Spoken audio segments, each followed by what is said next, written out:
This is Boomer Life on CL 650.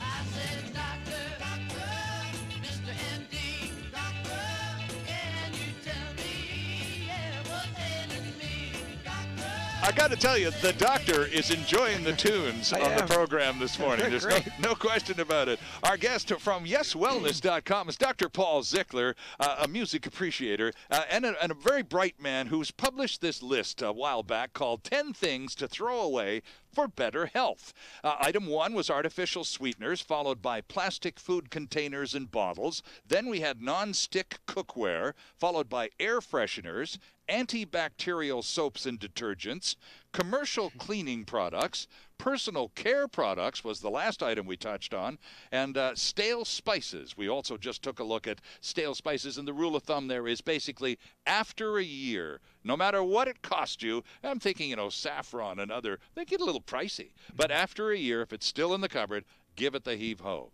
Item number 9, this is a challenge not only for us boomers, Dr. Paul, but for our children and grandchildren. You suggest on your list of 10 things to throw away for better health that electronic devices must be on that list. Why? Well, that's it definitely is so, but it's how you're going to convince people that this is actually going to be, or is, a danger to your health. And just recently in 2011, the World Health Organization said that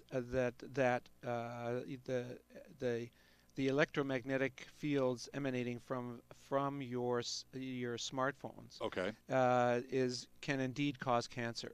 So from denying that it has any effect to now saying that it can is a big change. Sure is. And so the evidence is mounting. Mm-hmm. But on the other side of that, our exposure to the electromagnetic fields is ever increasing. The radiation from the electromagnetic fields is ever increasing. Just as we're sitting here with the Wi-Fi, we go to the car with the Wi-Fi, we go to the mall with the Wi-Fi, right.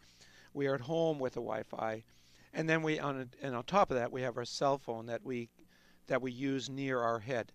And so just quickly is to reduce that exposure, and when you have your phone, put it away, put it in your purse and put it on the car seat. If you're a man, put it on the car seat opposite to you. If we're sitting here in the studio, put it on the desk away from you or in the other room. Right. Don't sleep with your cell phone beside your bed, cell phone. Or your tablet or whatever you're. Exactly. What about these reading devices, the Kindle? It's the same thing. Same thing. Same thing. Okay. Most people use their iPads. It's the same thing. True. Okay. As soon as you turn them on and they connect with something, so it's about the electromagnetic fields. Yes. And they're everywhere now. So we got a baseline that we all get. So then you got to really reduce the ones that you personally can have control over. Right. And if God forbid now we're going to have watches. Right. That we're going to have on all the time with an app to control our whole life. That we're never going to take it off. It's going to be an unbelievable health problem going forward. So healthy behavior right now is simply as much as you can. Physically separate yourself from your device, whether it's a smartphone or a tablet or a laptop or whatever.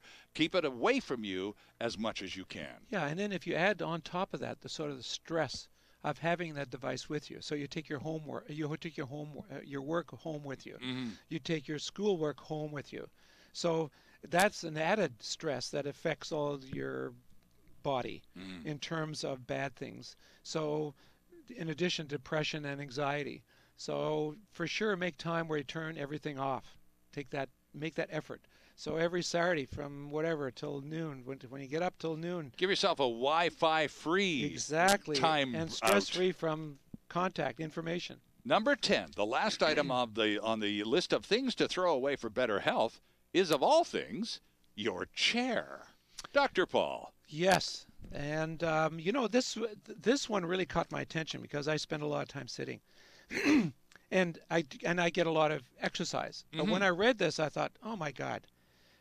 Despite my exercising at least five days a week, doing resistance training and doing this and that, I've just basically, if I sit all day, 6 hours a day, I've nullified all the good things I've just done, and so it's when I read that, I said, gee, I'm doing things completely wrong. And then when you think of, when I say the chair is a bad thing, it's the sedentary aspect of it. And Right. It's what the chair represents. it's what the chair represents. Right. And really, being sedentary is the today norm, Mm-hmm. where exercise is an interruption.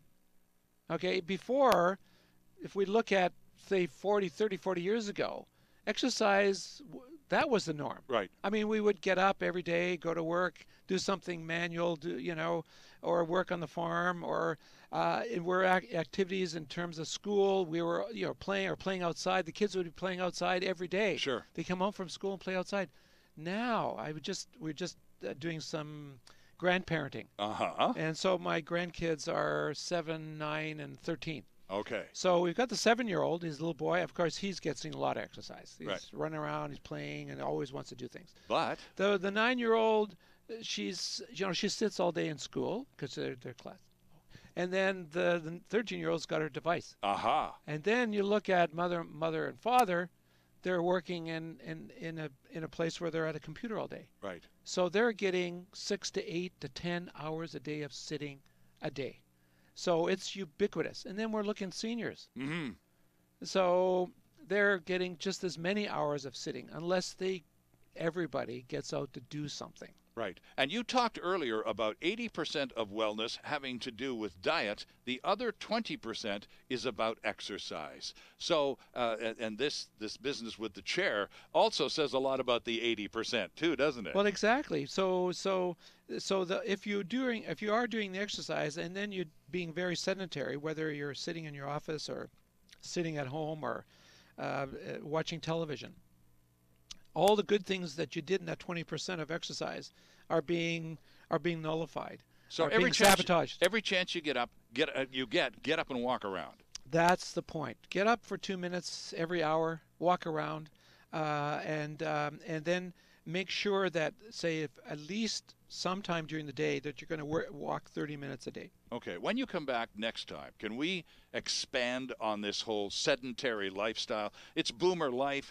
We boomers we're pretty accomplished at being sedentary. We spend a lot of time working up our style. Yeah. So perhaps we can get a lot further into exercise and the benefits to be derived from it. Yeah, I'd love to do that. Okay. If you'd like a copy of Dr. Paul Zickler's list of 10 things to throw away for better health, go to his website. It's yeswellness.com. And if you put a /toxins after it in the address line, it'll pop right up for you. Dr. Paul, great to see you again, sir. Thanks so much. It's a pleasure, Sterling. Good fun, too. See you next time, right here on Boomer Life.